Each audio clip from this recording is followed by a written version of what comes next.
Halo anak-anak, hari ini ada pembelajaran dari Damkar ya. Tolong kalian semuanya tertib. Tapi Pak, kok dari tadi Damkarnya nggak datang-datang?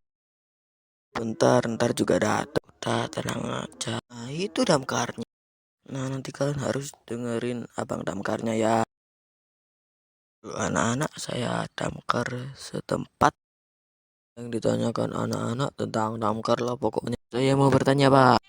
Jadi gini Pak. Ya anak, kamu mau bertanya tugas Damkar itu madamin api doang nggak sih? Oh enggak deh, tugas Damkar itu banyak.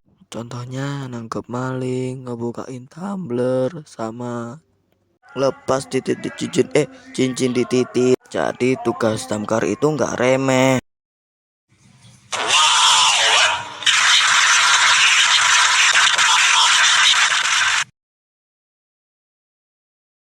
Kalau kalian suka jangan lupa like dan subscribe.